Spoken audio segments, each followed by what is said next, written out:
नमस्कार। जो सुकून माँ की बाहों में मिलता है वो कहीं और नहीं मिलता, ऐसा कहना था प्रिंसेस ऑफ वेल्स डायना का। इंसान की ज़िंदगी में माँ का रिश्ता कितना अनमोल है, इसका अंदाज़ा इसी से लगा लीजिए। ज़िंदगी की पहली टीचर भी माँ होती है, ज़िंदगी की पहली फ्रेंड भी माँ होती है, ज़िंदगी भी माँ होती है क्योंकि ज़िंदगी देने वाली भी माँ होती है। और देश के प्रधानमंत्री नरेंद्र मोदी ये बात बखूबी जानते हैं कि भाई माँ बगैर ये ज़िंदगी अधूरी है। तभी तो मौका मिलते ही अपनी माँ हीराबेन से मिलने फौरन गुजरात पहुँच जाते हैं। अपनी माँ से पीएम मोदी का लगाव जग जाहिर है। महज 21 साल की आयु में पीएम मोदी ने अपना घर बार छोड़कर संघ ज्वाइन कर लिया था, लेकिन अपनी बा यानी कि अपनी माँ से मिलने हर साल घर जाते थे। 2014 के लोकसभा चुनाव में जब पहली बार बहुमत हासिल किया तो सबसे पहले अपनी मां का आशीर्वाद लेना बिल्कुल नहीं भूले। आपको याद होगा साल 2016 में अपने जन्मदिन के मौके पर जब पीएम मोदी अपनी मां के पास पहुंचे थे, तब उन्होंने ट्वीट करते हुए कहा था कि मां की ममता, मां का आशीर्वाद जीवन की जड़ी बूटी होती है। मोदी के इसी ट्वीट ने देश की तमाम माँओं का दिल जीत लिया था। आज पीएम मोदी 70 साल के हैं, लेकिन अपनी माँ की नज़रों में अभी भी एक बच्चे हैं। अब इसे आप एक माँ की ममता कहिए या फिर हीराबेन की दूरदृष्टि। 12 साल पहले उन्होंने एक ऐसी भविष्यवाणी कर डाली थी जो आज देश का तकदीर बन गया है। देखिए, केंद्र की सत्ता में बैठी मोदी 2.0 की सरकार को 2 साल पूरे हो चुके हैं, तो वहीं प्रधानमंत्री के तख्त पर बैठे पीएम मोदी जी को भी 7 साल पूरे हो गए हैं। किसी ने कल्पना भी नहीं की होगी कि भाई एक चाय वाला न सिर्फ देश का प्रधानमंत्री बनेगा, बल्कि जनता दोबारा उसके हाथों में देश की कमान सौंपेगी। लेकिन एक बेटे की माँ ये बात जानती थी। एक बेटे की माँ को इस बात का आभास 12 साल पहले ही हो गया था कि एक दिन उनका बेटा इस देश का नेतृत्व करेगा। जी हाँ, असल में एक बार फिर पीएम मोदी से जुड़ी हीराबेन की भविष्यवाणी सोशल मीडिया में फिर से वायरल हो रही है।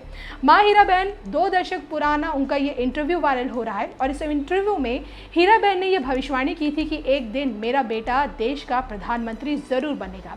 आपको ये जानकर हैरानी होगी कि भाई जिस वक्त हीराबेन ने ये बात कही थी उस दौरान पीएम मोदी जी यानी कि मोदी जी गुजरात के फुल टाइम मुख्यमंत्री भी नहीं थे।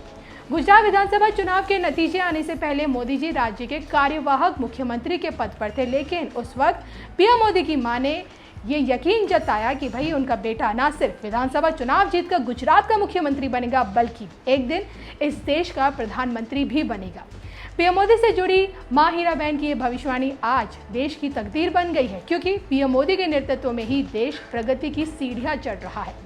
लोकसभा के अगले चुनाव अब देखिए 2024 में है, लेकिन दोबारा कमल खिलाने की तैयारियां अभी से शुरू हो चुकी हैं। लेकिन देखिए, चुनौतियां कम नहीं है। महंगाई, बेरोजगारी और कोरोना को लेकर विपक्ष पार्टियां हमलावर हैं, लेकिन पीएम मोदी ने चुप्पी साध रखी है। पीएम मोदी की यही खामोशी अब उनके आलोचकों के लिए खतरनाक साबित हो सकती है। अब आप सोचेंगे कि भला वो कैसे? देखिए, बहुत कम लोगों को याद होगा कि भाई 1995 में गुजरात में बीजेपी ने जब पहली बार सरकार बनाई थी, उस वक्त बीजेपी की जीत के हीरो थे नरेंद्र मोदी। वाघेल को हमेशा ये टीस रही कि भाई केशुभाई के मुकाबले गुजरात के सीएम की कुर्सी पर उनका ज़्यादा हक है, लेकिन मोदी जी ने केशुभाई को न सिर्फ सीएम बनवाया था उस टाइम, बल्कि वाघेल समर्थकों को बोर्ड और कॉरपोरेशन में बिल्कुल जगह नहीं थी। और देखिए, गुस्से में आए वाघेल ने विद्रोह किया और इस विद्रोह को खत्म करने की कीमत मोदी जी ने खुद आगे बढ़कर चुनाई। मोदी जी ने गुजरात बीजेपी के तत्कालीन अध्यक्ष काशीराम राणा को अपना इस्तीफा सौंपा और दिल्ली की राह पकड़ी। उस समय भी तमाम सियासी पंडितों ने यह मान लिया था कि भाई जिस तेजी के साथ मोदी ने सियासत में अपने लिए नाम कमाया है, उसी तरह ये उनका पतन भी हो जाएगा। लेकिन चुपचाप दिल्ली की राह पकड़ते समय मोदी ने कोई हल्ला हंगामा बिल्कुल नहीं किया, बल्कि पार्टी के केंद्रीय इकाई ने जो जिम्मेदारी सौंपी उसे चुपचाप स्वीकार किया। अगले 6 वर्षों में मोदी ने अपने काम का लोहा इस कदर मनवाया कि हरियाणा, हिमाचल प्रदेश समेत कई राज्यों के प्रभारी का दायित्व सफलतापूर्वक निभाने के बाद वो बीजेपी की केंद्रीय इकाई में संगठन महामंत्री बने और यहाँ से सीधे अक्टूबर 2001 में गुजरात के मुख्यमंत्री के तौर पर उन्होंने अपने गृह प्रदेश में वापसी की। बतौर गुजरात के मुख्यमंत्री मोदी जी की राह आसान नहीं थी। विरोधियों ने उन्हें गोधरा दंगों का खलनायक बनाने में कोई कसर नहीं छोड़ी, फिर भी मोदी जी खामोश रहे, चुपचाप अपना काम करते गए। नतीजा ये हुआ कि भाई राज्य की जनता ने दोबारा बतौर मुख्यमंत्री मोदी को ही चुना। इस बीच जब अमेरिका ने मोदी जी को वीजा देने से साफ इनकार कर दिया, तब मोदी ने चुप्पी साधे रखी 9 सालों तक। कुछ नहीं कहा, लेकिन आलोचकों ने अपने गाल पर करारा थप्पड़ महसूस किया जब मोदी के स्वागत में पूरा व्हाइट हाउस सजा धजा बैठा था।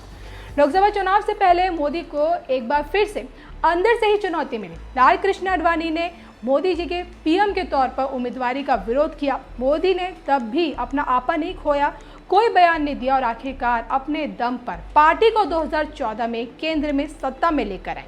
और इतना ही नहीं, उरी हमले और पुलवामा हमले के बाद जब विरोधियों से लेकर समर्थकों ने मोदी जी पर उंगली उठाई, उस वक्त तो पीएम मोदी खामोश है, लेकिन मौका मिलते ही सर्जिकल स्ट्राइक और एयर स्ट्राइक कर पाकिस्तान को ढेर कर दिया।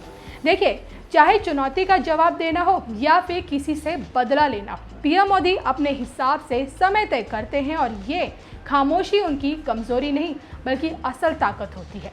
तो अपनी इसी ताकत के दम पर एक बार फिर पीएम मोदी देश के तख्त पर बैठ सकते हैं, क्योंकि एक बार फिर मां हीराबेन की भविष्यवाणी सच साबित हो सकती है।